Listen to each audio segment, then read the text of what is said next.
అదే RTV app వార్తల్ని క్షణాల్లో చదివే అవకాశం ఉంటుంది. ఒక న్యూస్ పేపర్, ఒక టెలివిజన్ ఛానల్ మీ చేతుల్లో ఎప్పుడూ ఉంటాయి.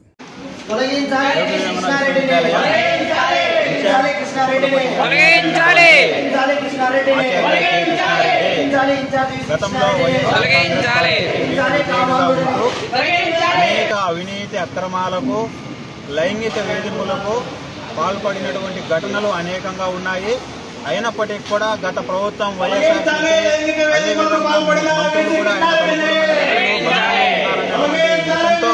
ఆయన పైన ఎటువంటి చర్యలు చేపట్టకుండా క్షమించి వదిలేసింది. కాబట్టి మళ్ళీ ఈరోజు ఏకవిభజన విశ్వవిద్యాలయానికి ఇన్ఛార్జ్ ఉపకులపతిగా హైయర్ ఎడ్యుకేషన్ ప్రిన్సిపల్ సెక్రటరీగా ఉన్నటువంటి వాళ్ళు నియమించడం జరిగింది. అంటే హైయర్ ఎడ్యుకేషన్ ప్రిన్సిపల్ సెక్రటరీ కానీ, లేదా విద్యాశాఖ మంత్రి కానీ, లేదా ఈ జిల్లాలో ఉన్నటువంటి ఎమ్మెల్యేలు కానీ, లేదా అక్కడ రాయచోటికి సంబంధించినటువంటి ఎమ్మెల్యే, అదేవిధంగా మినిస్టర్ గా ఉన్నటువంటి రాంప్రసాద్ రెడ్డి గారు, వీళ్ళందరూ అండదండలు నాకు ఉన్నాయి. కాబట్టి నేను ఎన్ని చేసినా కూడా, ఎన్ని ఆరోపణలు చేసినా కూడా, ఎన్ని నా పైన నిందలు ఉన్నా కూడా నాకు పదవి వచ్చింది అనేటువంటి విర్రవీగుతా ఉన్నాడు. గతంలో వైఎస్ఆర్సీపీలో రోజాకు బంధువులు అవుతారు, అదేవిధంగా ఈ ప్రభుత్వంలో రాంప్రసాద్ రెడ్డి గారికి బంధువులు అవుతానని చెప్పుకుంటా అన్నాడు.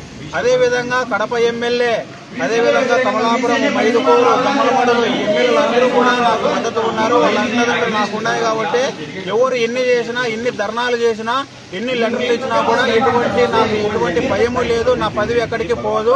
కాబట్టి ఎవరిని ఏదైనా కూడా ప్రలోభాలతో అందరినీ కొనేస్తా అనేటువంటి అహంకారంగా విరవీగిపోతా అన్నాడు. అదేవిధంగా ఈయన గతంలో అనేకమైనటువంటి లైంగిక వేధింపులకు పాల్పడ్డాడు.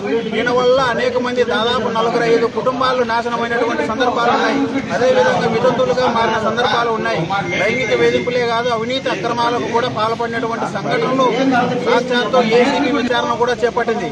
అటువంటి అవినీతి అక్రమాలకు, లైంగిక వేధింపులకు పాల్పడినటువంటి దుర్మార్గులను యూనివర్సిటీలో అధ్యాపకులుగా ఉంచడమే ఒక పెద్ద నేరము. అట్లాంటిది విశ్వవిద్యాలయానికి, అంటే విశ్వాన్ని అధ్యయనం చేసి శాస్త్ర సాంకేతిక రంగాల్లో అభివృద్ధిలో ముందుకు తీసుకుపోయే విధంగా యూనివర్సిటీలు క్రియాశీలక పాత్ర పోషిస్తాయి. అటువంటి యూనివర్సిటీకి వైస్ ఛాన్సలర్ గా నియమించడం అనేది క్షమించరానటువంటి నేరము. కాబట్టి తక్షణమే ప్రభుత్వం వెంటనే స్పందించి ఆయనను తొలగించాలని కోరుతా ఉన్నాం. తొలగించే వరకు పోరాటం ఆగదు, నిరంతరం కొనసాగుతూనే ఉంటది. అదేవిధంగా జిల్లాలో ఉన్నటువంటి డిగ్రీ కళాశాలలు, అదేవిధంగా యూనివర్సిటీలో ఉన్నటువంటి గతంలో ఉన్నటువంటి చదువుకున్నటువంటి పూర్వ విద్యార్థులందరినీ కూడా ఒక వేదిక ఏర్పాటు చేసి పెద్ద ఎత్తున పోరాటాలు కూడా రూపొందిస్తా ఉన్నాం.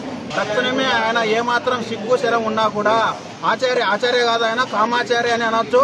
ఎందుకంటే ఆయన చేసిన సంఘటనలు మామూలు విషయం కాదు. ఆయన అభివృద్ధి ఇవ్వచ్చు కామాచార్య కృష్ణారెడ్డి గారు ఆయనంతగా ఆయనే స్వచ్ఛందంగా రాజీనామా చేసిపోతే యూనివర్సిటీ ప్రతిష్ట. మరిన్ని వీడియోస్ కోసం ఛానల్ ని సబ్స్క్రైబ్ చేయండి. లేటెస్ట్ అప్డేట్స్ కోసం వాట్సాప్ ఛానల్ ని ఫాలో చేయండి.